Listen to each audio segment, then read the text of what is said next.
Malam ini saya Latif Siregar akan menjadi teman Anda hingga pukul 21 nanti. Persoalan di Indonesia tak ubahnya seperti sinetron.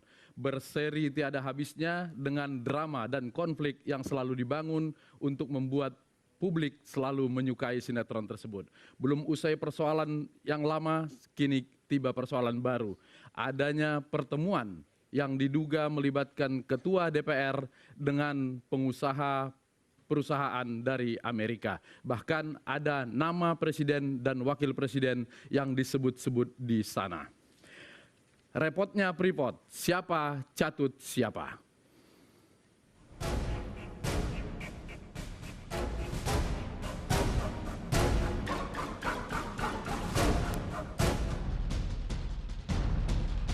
Pemerintahan kembali gaduh. Menteri Energi dan Sumber Daya Mineral (ESDM) Sudirman Said ujuk-ujuk melansir kabar mengagetkan. Menurut Sudirman, ada politisi papan atas yang mencatut nama presiden dan wakil presiden dalam proses divestasi saham perusahaan pertambangan emas terbesar di dunia, PT Freeport Indonesia. Syahdan motif si politisi mencatut nama orang nomor 1 dan 2 di Republik ini adalah demi mendapatkan 49% saham perusahaan pembangkit listrik tenaga air PLTA yang tengah digarap di Timika, Papua. Pada pertemuan ketiga yang dilakukan pada hari Senin tanggal 8 Juni 2015 antara jam 14 sampai dengan 16 bertempat di suatu hotel di kawasan Pacific Place, SCBD.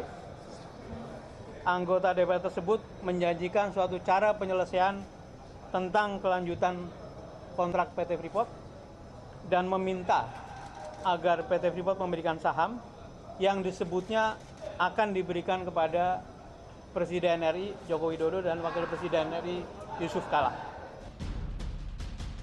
Sudirman lantas melaporkan pencatutan nama presiden dan wapres kepada Mahkamah Kehormatan DPR atau MKD. Sang menteri awalnya tidak menyebut nama, namun belakangan mencuat nama Setia Novanto, wakil ketua DPR, sebagai orang yang dilaporkan Sudirman.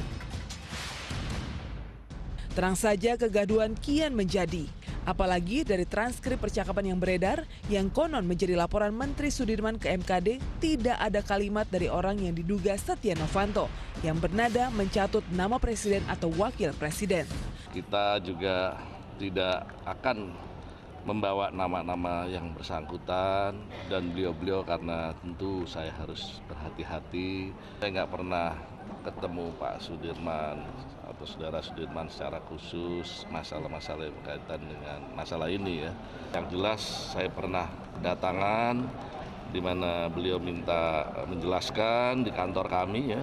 Saya sudah selesai dengan diri saya hanya melakukan tugas saya sebagai Menko Polhukam untuk memberikan yang terbaik buat negeri. Jadi saya sama sekali tidak punya kepentingan karena saya punya sangat rasional juga melihat itu tidak mungkin dilakukan dan saya tidak setuju itu dilakukan negosiasi atau memberikan saham pada siapapun sebelum kontrak itu expire 2 tahun.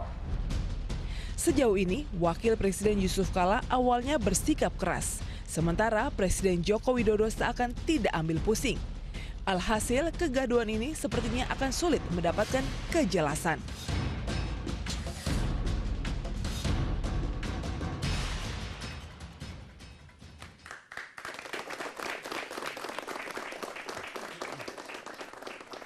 Ada kalimat presiden seolah tidak ambil pusing. Apakah demikian?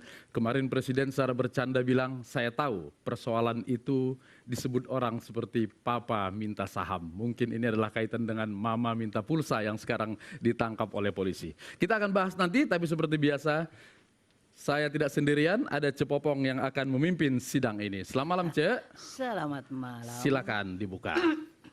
Sampurasun. Terima kasih hatur nuhun. Baik, seperti biasa bahwa ini adalah sidang istimewa dengan ucapan selamat malam dan terima kasih atas kehadirannya. Cepopong akan buka sidang istimewa ini. Kembali Palu Cepopong hilang. Siapa yang bawa? Siapa yang ambil? Kau yang bawa, jangan serakah dong. Coba, ini apa di dadamu? Sini. Di dadamu apa nih? Mas. Oh. Bukan Mas Jokowi ya, bukan Mas Harto, bukan Mas SBY. Bukan. Nah, jadi emas sudah ada di dadamu. Saya buka sidang istimewa ini.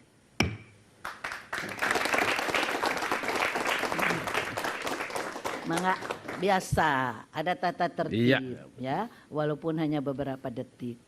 Karena ini sidang istimewa, tentu tata tertibnya juga istimewa ya.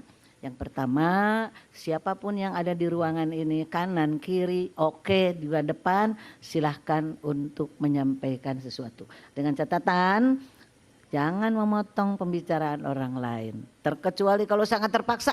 Nah, itu pun nanti tentu ada polisi lalu lintas. Mangga, Tif. Oke, terima kasih Cepopong. Dan malam ini sudah ada 3 pembicara kita. Ada Mas Adi Masardi dari Gerakan Indonesia Bersih GIB. Kemudian ada Bung Sebastian Salang dari Formapi. Dan Bung Jaya Dihanan, pengamat politik. Dan hari ini ramai sekali ada mahasiswa dari BSI, mana? Kemudian dari STI Triguna Jakarta. Dari Universitas Islam Negeri Jakarta. Selamat malam. Mudah-mudahan perdebatan atau polemik kita malam ini bermanfaat. Saya langsung ke Mas Adi saja. Mas Adi, ada perdebatan antar menteri. Ada melibatkan ketua DPR, presiden, wakil presiden. Perspektif Anda sebenarnya yang tengah terjadi ini apa? Ini saya sih melihatnya ini bagian dari ya sinetron politik gaya Indonesia lah.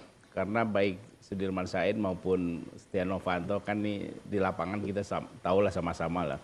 Cuma selama ini kan saya melihat Sudirman Said itu lebih banyak membela Freeport, perusahaan-perusahaan asing, dan selalu memberikan konsesi-konsesi kepada perusahaan-perusahaan asing itu. Nah cuma yang kasus ini saya tidak pernah jelas juga mendengar apakah benar Setia Novanto memintakan saham untuk presiden. Karena kalau untuk dirinya dia sudah punya power sebagai ketua DPR dari partai besar juga. Nah yang saya lihat ini Setia Novanto ini orang begitu baiknya. Dia minta katanya kan 20%, 11 untuk presiden, 9 untuk wapres. Dianya sendiri nggak penting dia. Yang penting itu para pemimpin bangsa. Nah sampai sekarang ini kan presiden tidak pernah merasa dicatut. Wapres juga kira-kira kurang lebih seperti itulah karena mau mengadu juga nggak jadi. Jadi ini apa yang sesungguhnya terjadi? Tapi bahwa gara-gara Setia Novanto gara-gara Sudirman Said membuka kasus ini, saham Freeport lebih aman. Beda dengan tahun 80-an. Tahun 80-an itu ketika mau memperpanjang, Freeport harus memberikan saham kepada pejabat-pejabat negara kala itu. Dan sekarang ini yang punya saham-saham itu kan ada pejabat-pejabat itu bisa di-track. Ini pasti sahamnya itu diperoleh dari cara yang tidak halal. Cara ketika ada perpanjangan. Ya, kira-kira bagi-baginya untuk konsesi dapat perizinan perpanjangan kemudian dikasih ini. Nah yang sekarang ini memang belum terjadi. Nah tetapi yang menarik, kemarin itu Sudirman Said kekeh betul membela Freeport. Membela Freeport dan sebelum melapor ke sebelum MKD melapor, ya. Membela Freeport sehingga bahkan dia mau memperpanjang segera nih. Padahal menurut undang-undang itu perjanjian perpanjangan itu baru boleh 2 tahun menjelang habis. Ini habisnya 2021. Ini hari ini kemarin-kemarin itu mau diperpanjang karena kita ributkan kemudian mundur. Nah kemudian agak menarik juga nih Sudirman Said ini. Kemudian tadi saya dengar dia memberikan surat peringatan kepada Freeport agar segera melakukan penjualan saham divestasi saham, divestasi dengan ancaman. Nah kemarin dia nggak ngomong begitu. Ini saya melihat sih bahwa Sudirman Said ini memang sudah santer bahwa dalam reshuffle gelombang kedua ini orang ini pasti akan dicopot. Nah, berbagai manuver itu kemudian mengangkat ini seolah-olah dia menjadi hero. Padahal kan ya ini ya sama. Sehingga menjadi tidak layak dicopot. Seolah-olah kan dia ingin membuat seolah-olah bahwa kalau dicopot ini karena soal ini. Padahal karena performance-nya, karena kinerjanya memang nggak benar. Gitu. Jadi ada soal reshuffle sebenarnya, nggak semata-mata soal adanya catut-mencatut, tidak semata-mata karena ketua DPR melakukan sesuatu tindakan. Saya tidak melihat ada persoalan pencatutan di situ ya. Saya lihat transkripnya juga dan persoalannya lagi yang paling penting ini adalah bahwa siapa yang punya ide merekam. Yang merekam ini kan punya otoritas sendiri ya. Nah, ini sehingga Kalau ini betul-betul terjadi, ini tidak bisa menjadi bahan hukum karena ilegal rekamannya. Oke. Nah berarti kan kalau ini kan hanya ya sandiwara itu aja. Sinetron tadi itu ya. Oke, saya ke Bung Jayadi. Anda sepakat bahwa ini sebenarnya persoalan politik tingkat tinggi? Bisa saja itu suatu persoalan politik tingkat tinggi, politicking antar orang yang punya keperluan untuk ada yang perlu menginjak yang satu dan menginjakkan dirinya yang lain. Itu bisa saja begitu. Tapi terlepas dari itu, terlepas dari sinetron itu, menurut saya ada hal substantif yang mengemuka dari situ. Oke. Bahwa seperti kata Bang Adi Mafari tadi, bahwa ternyata memang ada praktek-praktek ilegal yang sekarang diakui melalui melalui peristiwa ini secara tidak langsung, bahwa sejumlah pejabat negara misalnya dengan asumsi benar ya ada rekaman tersebut dan ada sesuai transkripnya. Betul. Jadi bahwa sejumlah pejabat negara bisa meminta saham tampaknya untuk pribadi itu kan, ya, untuk si A, untuk si B, untuk si C. Kalau kata kan, Mas Adi tadi untuk presiden dan wakil presiden, sementara untuk dirinya sendiri nggak minta. Mulia sekali dia rupanya. Itu presiden sebagai pribadi, wakil presiden pribadi kan. Oh iya. Kalau bukan untuk negara gitu ya? Maksudnya gitu. Nah tentu saja harus ditanyakan kalau ada orang yang dengan rela dan suka hati mencarikan saham untuk orang lain, tanda kutip begitu, pasti ada sesuatu untuk dia juga kan gitu. Nah, entah itu berbentuk saham juga atau berbentuk yang lain lagi. Tapi substansinya menurut saya memang ada praktek-praktek ilegal yang tampaknya memang sudah saatnya bangsa Indonesia betul-betul mengusutnya dengan setuntas-tuntasnya itu. Ini kalau memang betul itu terjadi harus dijadikan momen untuk memperbaiki tata kelola, termasuk tata kelola persoalan-persoalan seperti hubungan negara kita dengan perusahaan asing dan sebagainya. Oke, termasuk juga tata kelola mungkin hubungan antar eksekutif legislatif. Nah, itu nanti persoalan lain lagi ya. Memang betul persoalan ini bisa ditarik kemana-mana gitu. Yang menarik kan memang gini.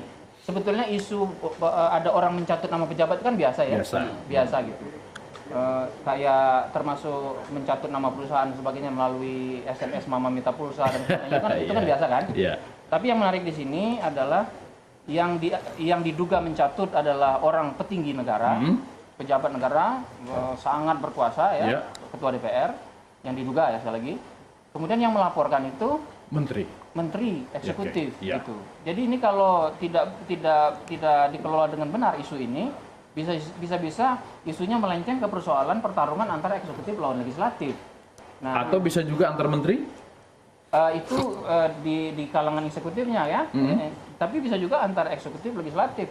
Sehingga akhirnya ya yang kita terima seperti Anda bilang sinetron melulu kegaduhan dari dari gaduh yang satu ke gaduh yang lain. Tidak ada yang bekerja. Lalu kapan kita kerja mengakselerasi ekonomi untuk tahun depan kan? Baik, Bung Sebas, Anda kaget atau ya ini hal biasa saja dilakukan oleh seorang anggota dewan sekalipun dia petinggi dari dewan tersebut? Sebelum namanya keluar, saya penasaran siapa kira-kira karena ini politisi papan atas kan begitu ininya. Tapi begitu muncul nama Pak Setia Novanto saya tidak terkejut karena kisah tentang ketua DPR ini itu seringkali muncul dalam isu-isu kritis Republik ini, ya. Berkali-kali dipanggil oleh KPK, lalu kemudian di tempat yang sama juga masih Cepopong pimpinan sidangnya, saya juga hadir di sini kita bahas soal Trumpgate pada saat itu, masih orang yang sama.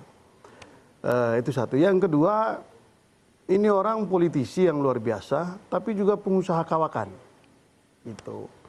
Jadi kalau bicara soal saham ini, menurut saya ini makanan sehari-hari. Buat seorang Novanto, karena memang dia pengusaha.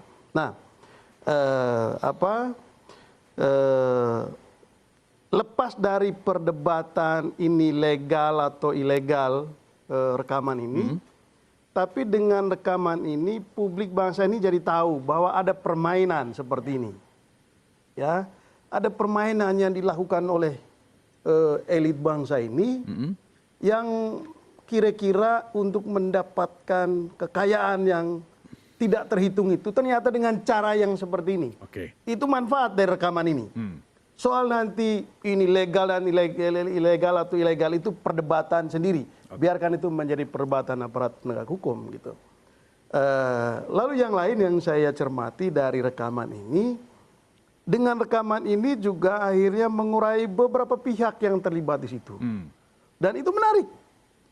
Disebutlah Pak, kalau saya lihat dari saya bawa ini transkripnya, kalau saya melihat itu memang terasa sekali dari percakapan itu dikatakan bahwa ada 3 orang yang sangat berkuasa di Republik ini. Siapa aja di situ? Itu dari rekaman ini di situ Pak Novanto, Pak Luhut sama Pak Jokowi gitu. Dan kalau mereka bertiga sudah bicara dan itu oke. Ini menurut rekaman itu. Begitu. Lalu kemudian yang lain ini soal apa namanya pembagian saham. Ya. Saham ini tadi dikatakan 9 untuk Pak ini, 9 untuk Pak Wapres, 11 untuk ini Pak Jokowi. Ya. Lalu pada percakapan berikutnya itu ada bicara soal PLTU yang pembagiannya 51 PLTA. Ya. 51 dan 49. Nah, 49 itu untuk siapa? Jadi kalau di perdebatan 49 itu nanti jadi mainan kita. Dan itu bisa kita mainkan. Jadi kalau kata Mas Aidi tadi orang yang nggak minta apa-apa ternyata ada PLTA yang lain. Mungkin saja di situ ininya. Ya. Jadi buat saya ini memang ini mungkin sinetron, tapi sinetron ini membawa pesan bagi bangsa ini bahwa begini loh pola permainan dan ini harus dibongkar. Oke. Bahwa Pak Sudirman Said ingin bermanuver dengan rekaman ini, itu mungkin saja. Itu urusan lain. Itu mungkin saja. Mungkin juga dengan rekaman ini diungkap, dia juga mungkin nanti terselamatkan dari reshuffle tahap kedua ini. Mungkin. Mungkin. Oke. Tetapi mari kita bongkar. Kalau memang ternyata Pak SS juga bermain di balik ini, mari kita bongkar. Supaya praktek seperti ini minimal 1-2 tahun ke depan ini mikir pejabat melakukan hal yang kayak begini. Itu. Tapi mesti ada efek jerah yang harus didorong. Itu kotak Pandora besar untuk membuka yang lebih luas. Kalau lebih kecilnya yang di depan, sekarang dilaporkan ke MKD, Mahkamah Kehormatan Dewan. Anda cukup percaya bahwa kemudian MKD bertindak pas untuk kasus ini? Begini, kalau Pak Sudirman Said melaporkan ini ke Mahkamah Kehormatan Dewan tepat karena Pak Novanto yang dilaporkan itu adalah pimpinan DPR. Jadi saya kira tepat dan ini mekanisme untuk penyelesaian secara internal. Apakah saya percaya MKD bisa menyelesaikan masalah ini? Sama sekali saya tidak percaya. Kenapa? Begitu. Ya kasus sebelumnya menguap begitu aja. Yang Trump. Jelas. Yang kasus Trump. Kasus Trump itu menguap nggak keruan begitu gitu ya. Karena itu saya tidak terlalu percaya. Tetapi inilah mekanisme yang kita punya yang disediakan oleh DPR untuk memproses hal seperti ini. Apakah ini cuma seperti ini saja? Saya berpikir perlu ada jalan lain. Jalan yang kedua begini, bayangan saya kalau teman-teman anggota DPR ini merasa bahwa pimpinannya, ketua DPR-nya dengan kasus ini mencoreng citra dan kehormatan Dewan, mestinya mereka melakukan sesuatu. Karena efeknya itu pada citra dan kehormatan DPR secara institusi. Bicara tentang citra, katanya kalau ada seorang anggota Dewan yang sudah kena teguran ringan pertama, lalu melakukan pelanggaran etik lagi, dia harus ditegur secara lebih berat daripada teguran pertama. Ya, tidak mesti begitu. Tergantung dari tingkat pelanggarannya. Kalau untuk kasus seperti ini, tingkat pelanggarannya menurut Anda? Oh, kalau saya ini Pak, kalau saya pimpinan ini MKD, ini pelanggaran berat. Resikonya juga berat.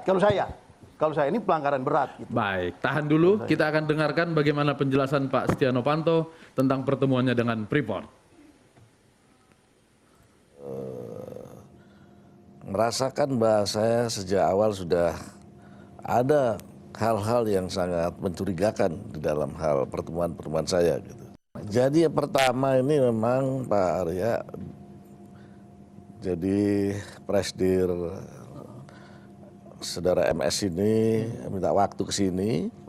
Jadi ke kantor saya dan sudah membawa data-data. Itu menyampaikan begitu datanya itu mengenai program bagaimana Freeport ya dan bagaimana keinginan di dalam divestasi. Iya, Mas Adi. Kelihatannya justru menyalahkan Freeport, bukan mengintrospeksi diri. Saya melihat begini, kita dudukan dulu persoalan ini. Ini kan memang permintaan saham ini hal yang wajar di Republik ini. Nah, ada dua hal yang menarik nih. Pertama yang 11% untuk presiden. Presiden itu kepala negara. Kita sendiri kami mengusulkan agar negara itu dapat 6 atau 7%. Ini Novanto bisa minta 11%. Kalau dikasihin ke presiden itu kemungkinan untuk kepala negara dan kembali untuk negara. Tapi kalau untuk wapres kemana? Kan nggak bisa mengatasnamakan negara. Berarti kalau yang wapres personal. Dan ini nggak boleh terjadi. Nah kemudian masalah tadi kita menyinggung masalah pelanggaran etika yang dilakukan oleh Novanto. DPR dan pejabat-pejabat publik yang lain ini kan bekerja atas trust publik. Kalau publik udah kehilangan trust kepada dia, dia wajib mundur. Wajib mundur karena apapun yang dilakukan nanti rakyat nggak percaya. Ukurannya apa? Apakah setelah MKD menjatuhkan putusan atau dengan isu yang muncul benar atau tidak benar karena publik sudah percaya bahwa ini benar, dia harus mundur. Bahwa nanti kemudian publik menyatakan bahwa oh ternyata dia nggak salah, itu lain soal. Tetapi kita contoh kemarin lah Presiden Jerman dianggap melakukan tindak kriminal cuma soal pajak atau soal dibayarkan hotel. Dia bilang saya harus mundur karena ada publik meskipun sebagian kecil yang tidak memberikan kepercayaan lagi kepada dia, sedangkan dia sebagai presiden pejabat publik harus dapat trust full. Nah jadi kalau kehilangan trust ini pejabat ini coba belajar menjaga etika publik, menjaga trust publik juga sehingga dalam kita bernegara ini berjalannya juga benar. Oke, kalau alasannya saya dipilih oleh 560 anggota dewan, sementara anggota dewannya tidak ada yang protes kepada saya, bisa? Ini kan publik. Ini apapun DPR itu DPR, bupati, wali kota, presiden, wapres ini menteri-menteri kan pejabat publik. Nah kemudian Sudirman Said juga kan selama ini kita lihat juga dia terlalu banyak bermain mendukung Freeport dan yang lain-lain. Nah tadi yang menarik dari Bung Sebastian Salang, ini Setia Novanto sudah jelas hukumannya ini sanksi moral dan menurut saya sih dia harus mundur. Nah tetapi ini kan tidak boleh hanya ini aja. Sudirman Said dia sebagai Menteri SDM dia punya catatan perusahaan-perusahaan pertambangan asing itu yang mineral, yang misalnya di Newmont, yang lain-lain. Di ini Petral juga. Di Petral ini pejabat-pejabat atau bekas pejabat siapa aja yang punya saham. Diselidiki dari mana asal sahamnya. Sehingga kebongkar semua. Ini harus dibuka, kalau tidak ya ini Sudirman Said cuma bermain-main aja dan ini menurut saya sih nggak benar. Jadi kalau mau maju sekalian dibuka. Ini kan Novanto baru akan minta. Bagaimana yang sudah dapat? Kalau kemarin itu Novanto dapat, apa yang terjadi? Pasti nggak jadi masalah. Ini kan baru akan. Nah, sedangkan yang baru akan dapat sanksi ini, bagaimana yang sudah menikmati puluhan tahun? Banyak pejabat. Kita bisa nge-track lah. Di perusahaan-perusahaan pertambangan, energi, mineral, itu yang ada pejabat-pejabatnya punya saham dan sahamnya hasil dari negosiasi itu. Baik, dalam posisi Pak Setia Novanto masih akan meminta, apakah kasus ini bisa dibawa ke ranah hukum atau memang hanya ranah moral politik di MKD saja? Kalau saya lihat dari sisi hukumnya itu terlalu lemah. Lebih besar soal moralnya. Moral dia bagaimana, kenapa dia mengurusan soal Freeport sedangkan ini urusan eksekutif, bahwa kalau DPR mau mengurusin soal pertambangan ini, DPR sebagai lembaga, bukan personal, bukan pribadi.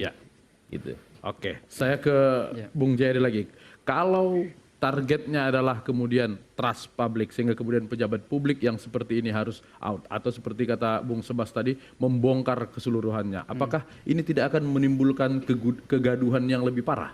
Ya, ini kemudian tergantung kepada komitmen moral dan etik dari seorang pejabat publik ya. Bahwa misalnya dia seseorang pejabat publik yang memiliki komitmen moral dan etik itu tidak akan menyeret orang. Dia bilang saya bertanggung jawab atas perbuatan saya. Oke. Jadi dia lebih cenderung memberikan contoh gitu. Dan itu sesuatu yang sangat baik kalau bisa dilakukan gitu. Meskipun saya pesimis gitu, Bang Adi. Karena seorang anggota DPR, apalagi pimpinan itu, menurut tata tertib nggak ada keharusan untuk mundur atau apa itu untuk nonaktif ketika dia diperiksa oleh MKD misalnya. Tapi kalau itu dilakukan, apalagi ini kan pimpinan DPR.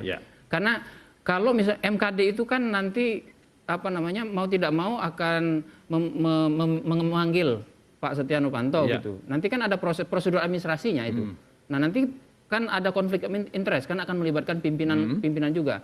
Jadi ada baiknya, akan sangat baik kalau misalnya Pak Setia Novanto diperiksa, maka dia untuk sementara katakanlah bukan mundur, untuk sementara nonaktif, untuk menghindari intervensi atau konflik interest dalam proses persidangan itu. Itu satu soal.